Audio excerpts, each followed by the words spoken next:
Hey everyone, this is Alexander Concepcion with TacoStreetLocating.com, and I'm making this video if you're interested in potentially moving to East Austin.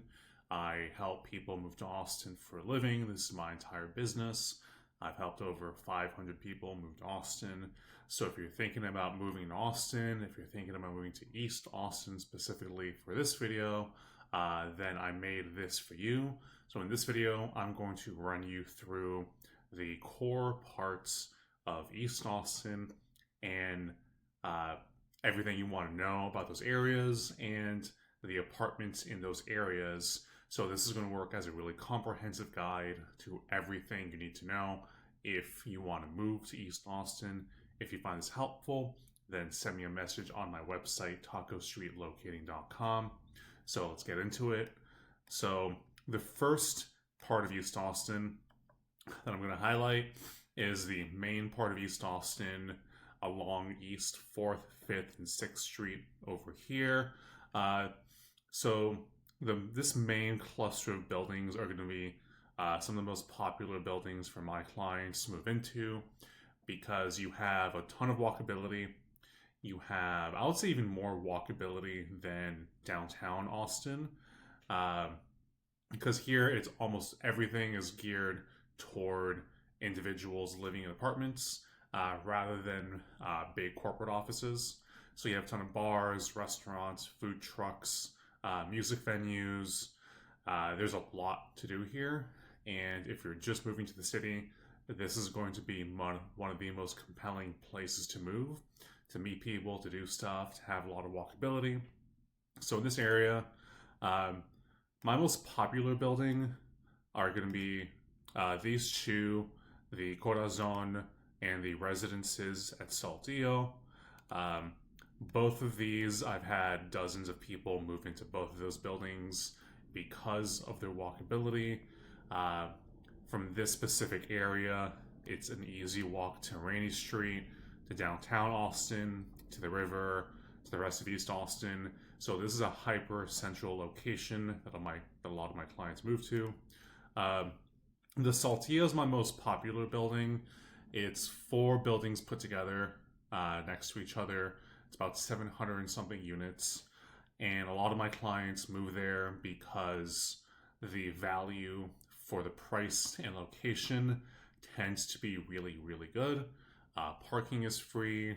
They have a lot of amenities, 2 pools, 2 gyms, a lot of like interior co-working space. One problem I've heard people have about the Saltillo kind of stems from, I've had some people have issues with like management. As you can see, there's like 3.5 stars, which isn't great. Probably because there's a lot of people per leasing agents. So just the ratio of people who have problems and the people who can solve those problems may be a bit skewed. So it's not all positive on this building, but I think the pros tend to outweigh the cons with this one. Right next to it is the Corazon. Kind of the same story, just a smaller building, just it's another standard mid-rise, only probably 200 to 300 units, but exact same location, same benefits. This one is a little bit older compared to the Saltillo. The Corazon has a good like pool in the middle, nice gym, solid amenities. I've had a lot of people lease here. The Saltillo usually wins in most categories, including price, but sometimes the Corazon is going to win if the price for the location works out. Going deeper into this area, you have this cluster of Eastside Station, which is kind of it's one of the buildings that doesn't win in any categories. It doesn't lose in any categories either. It has a nice location in the core of East Austin. This has the most, as you can see, just by all these little orange point markers. There's a lot of bars and restaurants in this specific area. So there's a lot happening right here. Eastside Station, they really didn't do much with style in this building. Kind of nothing at all. but it's just a standard building. Nothing crazy, nothing super interesting. It's not going to like wow you or impress you, but they may have good prices for the area. Right next to it is the Arnold, which is a lot more stylish. It's a lot more interesting. Um, it's also going to have a lot more exposure to these bars and restaurants, so it's going to have just a bit more, just a lot more stuff happening compared to East Side Station. Arnold is just a nicer, more interesting building overall. It's more expensive, so those are going to be the most differences between that one. Arnold is going to be more of a social building for sure. Then you have this cluster. Actually, these buildings kind of merged into one, the Candela and D&D. And now it's the Central. It's one building. I don't like them um, because a lot of the units are Airbnb units that you don't really have a community. It's almost like having an apartment in a hotel, and a lot of the units are really small, and a lot of the units are just really expensive for what you're getting, and the amenities aren't good. They're really small. The pool is tiny, the gym is tiny, and you're flanked by loud bars and restaurants directly next to the building. So, yeah, I'm not a big fan of that one. You can check it out if you want, but it's just my thoughts. Going a little bit further into to the 7 East, that's more along 7th Street than it is 6th Street. 7 East is another doesn't win or lose in any categories. It's a bit of a taller mid-rise. Some of the units face 7th Street, which is pretty busy. That's one of the downsides. But it's just gonna blend in to every other building. It does have a really good dog park, and it does have a nice rooftop deck area. So if that's what you value, then that could be pretty interesting to check this building out.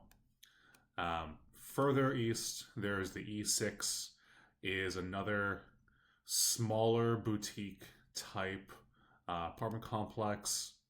It's further than everything on 6th, and it's just going to be a lot quieter, a lot more relaxed around here. There's a few bars in this area. Gotta put that back.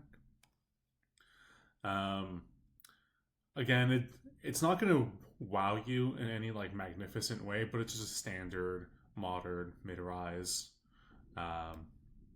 Going further down, this is kind of the curveball building of this area, the Weaver.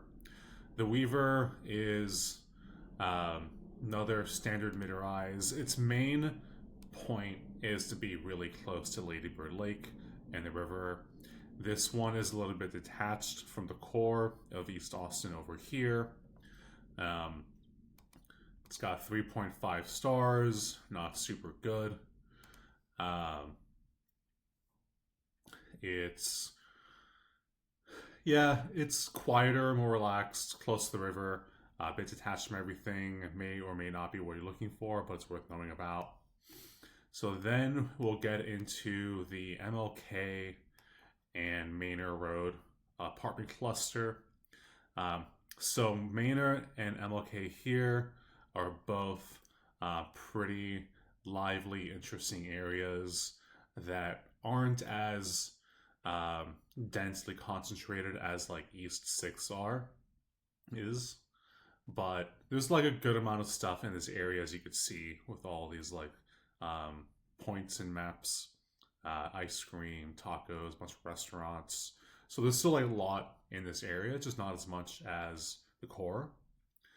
Starting off is going to be Elon East.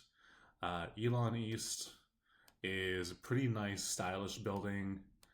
Good mid-rise, decent pricing. Kind of small units. It's a little older than the others, but worth knowing about. Really good ratings. So it's going to be worth knowing about. Then there's the Starlight. Is a brand new building that I was really excited about early on because it was great, nice, modern, had all the new stuff. But then something happened to the building. I don't fully understand what. But apparently their security protocols aren't very good and their reviews have tanked. That's why they have a 2.9 star rating which is absolutely horrendous for a building of this quality. Um, that's just not acceptable. So until they get their stuff together, I'm not going to be taking anyone here. Um, right below it, the MLK High Line is another standard mid-rise. Pricing is decent, but they really don't have any amenities. There's no pool, no gym, no nothing. And sometimes the units can be pretty big, which is nice. If you value amenities, this is not going to be the building. If you don't care, then it's going to be worth looking at. Right next to that one, a new one just opened up. The Block Yard, great reviews. It's probably going to be a really good alternative to the Starlight because it's newer, nicer, has all the amenities. So far, their ratings are pretty good, but it's a new building. We'll see how things shake out as time goes on. Below that, you have the platform, which has been around for a long time. Pricing here has been really good lately, and they have a lot of amenities, good gym. They have a lot of the basics, but it seems like they also have review issues. 3.4 stars. Despite the reviews, I think the prices are going to make it still compelling or like interesting to look at. Then you have just below that, the Rail is a really small complex, pretty small units, but for being a small building, they do have all of the amenities like pool, gym, so it has all the walkability. And a big reason you want to consider this area is this area has the train station that could take you all the way north to the Domain or all the way to downtown. The train is moderately useful if you're not familiar with it. The Cap Metro, it comes every now and then. It's electric, it's nice and clean. But Austin just really isn't a public transportation type city. But again, it's worth knowing about. So going back in here, you have the Central East Austin, or I call it the East 11th Corridor. So this is my personal favorite part of East Austin. It's really cozy and residential, especially when you get to this part of the neighborhood. It's quiet, it's relaxed. Even though it's right next to downtown, you don't have to really deal with downtown, and you can get all the benefits of being close to it without any of the costs in terms of like lifestyle costs. You're just not dealing with a lot of the chaos of downtown. So in this area, you have a few buildings that are technically in downtown, but I kind of just consider them as East Austin buildings. The Beverly, nice mid-rise, good reviews. Personally, I don't like this location that much because it's close to all of these like intense music venues like the Mohawk, like Empire Garage Room, and it's also close to the homeless shelter that's like right around here. It's a little bit too close for me, but worth knowing about. Then here's the Waller and the Alexan Waterloo, both super nice high-rise buildings. The Waterloo has much bigger floor plans, rooftop amenities, and yeah, it's going to win for the floor plan size and if you really want a rooftop pool. Whereas the Waller is newer, I think has better style and design. So far, great reviews. They have a coffee shop at the bottom. Their floor plans are kind of small though. So like 1 bedrooms in the 500 to 600, and the 2 bedrooms about 1,000 square feet, which isn't big. But if you value good views, the west-facing views here are going to be fantastic. Getting back into East Austin, my most popular building, probably in Austin, is going to be the Avenir. I really like this building. They have a ton of amenities, 2 gyms, 2 pools, dog park, dog wash station, indoor basketball court. The management team is really solid. I take a lot of my clients here. A lot of them lease here because they just like the area. A lot of the units have great views, especially the ones facing east. The ones facing downtown can be a bit loud due to I-35. So if you're noise sensitive, then either this building won't work for you or you're going to want something facing east. Something older, you're going to be these two buildings, the 11 by Windsor and the Amley East Side right here. The Amley East Side is a little bit older. It has more of a classic red brick vibe going on. They do have some really good floor plans for the price and the location. That's why it often wins, is people like that you get a good price per square foot that close to downtown. And they have some units that are walk-up units. Has all the amenities, pool, gym. The 11 by Windsor, I lived here for a while and had a good experience here.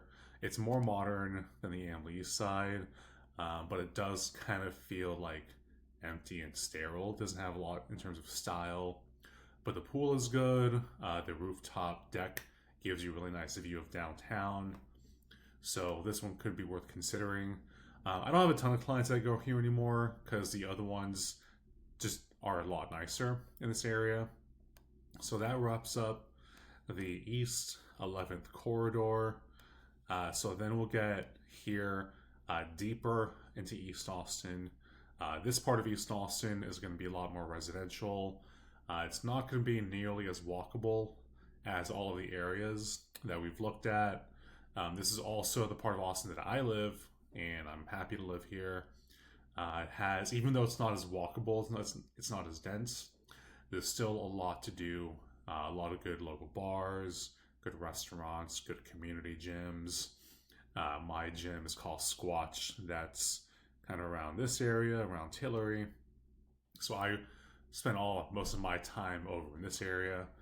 So over here, there's a lot of new buildings opening up. So I think I'm going to have a lot more clients who are going to be moving out here. So where do all these go?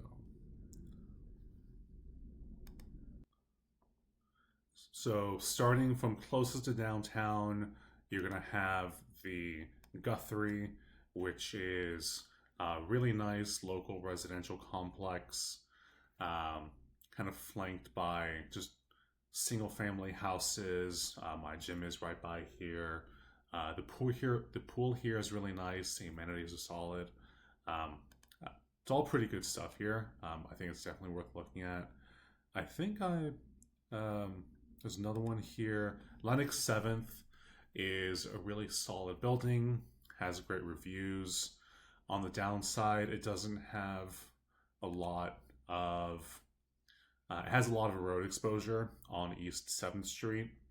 So the units facing 7 are going to have a lot of road noise, but the ones facing north or interior are going to be quieter, more relaxed. And the management is really solid. The reviews are good, and you have like a nice cozy neighborhood to walk around. So there's like mild walkability, but most of the stuff is going to be in the core of East Austin. Close to that, you have the Nexus East, which is not as good of a building or location because it's kind of tucked in between Airport Boulevard along here and East 7th on this side. So it's kind of flanked by two busy streets. And the reviews just aren't as good as something like the nearby Lenox 7th. But pricing here has been pretty low as of late. So it's just worth knowing about, just worth knowing what your options are. Here's a new building that's opening up. Brand new. I haven't even been to it yet. It's in the process of opening, so we'll see what happens with this new building. But it's right next to the Nexus East, and not a lot to say about it just quite yet. Here's a brand new building, the Trailhead East. So there's Trailhead and Trailhead East, and no, they're not owned by the same company. So I wonder if there's going to be a lawsuit about the trailhead name, but maybe for another time. So these two buildings, I'll kind of just treat them as the same since it's the same exact location. You have this great park here and this trail here that goes for about 9 miles. It's a flat trail that goes for a long time, so you could bike, run, rollerblade really easily. The pricing here is pretty good. I think the coolest units to get are going to be the ones facing the park at Trailhead East. Um, those are going to be really cool, and we'll see how management is at this new building. But both of them have great amenities, have a pool, gym. They're all modern, so you can be worth looking at. Next to those, you have another brand new one, the Broadstone East End. One of my best friends just moved here and is liking it so far.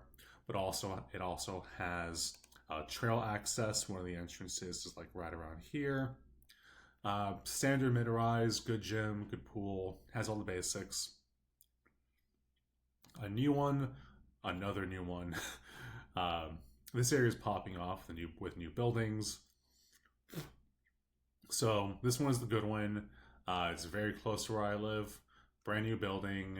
It's kind of tucked between Airport Boulevard and Springdale. Two busy roads.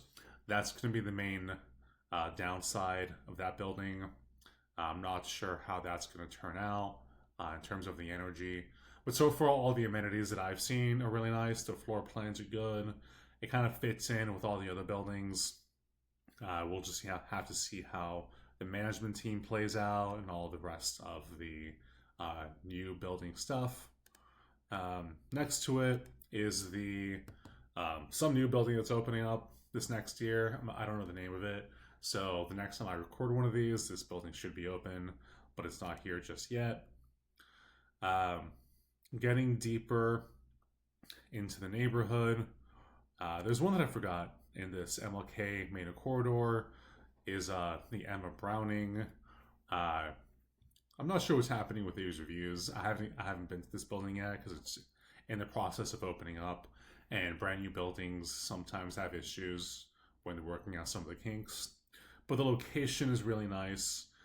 This little box around here is just like a nice, cozy residential neighborhood. Manor Road, what it's along, is kind of busy. This barbecue spot, just for a sidetrack, is one of the most interesting spots in the entire city. It's a Egyptian Texas barbecue. Go check it out if you're in this area. It's great. Getting deeper into East Austin, you have this far MLK Boulevard apartments, starting with Banks of Springdale. So all of these are kind of going to be the same story, where the pricing is pretty good. You're just going to be kind of far away from the core of Austin, but they're all mid-rises. You're all going to get the standard amenities there. These two, the Lenox Park is going to be the weakest of all these because you have to get in and out of the building through the highway, which is just not ideal. Whereas these other two here, you don't have to deal with 183 to get in or out of the building. You kind of just slice through it. So that rounds out kind of the main buildings in East Austin. There's one that's further along 183, the Laurel. I'm not a big fan of this building, kind of for the same reason I don't really like the Lenox Park, because you have to use Mega Highway 183 to go anywhere, and that's just not fun. But it's there. The pricing is good. So that roughly sums up all of the areas. Just to summarize things again, if you want the core of Austin, you're going to want to go to this part along 4th, 5th, and 6th Street. If you want something that's more residential and cozy, you're going to want to be in this East 11th corridor. If you want some action, better prices, and a good cluster of stuff to do, this Manor and MLK area. If you want something that's also pretty good pricing, but has more of like a residential feel, then deeper East Austin over here. If you want to save the most money and you don't really care about the commute, then these are all going to be worth looking at. So, again, if you found this helpful, I help people move to Austin for a living. My business, tacostreetlocating.com. I'm free to work with. So hit me up on my website if you're looking for a place to live, and see you later.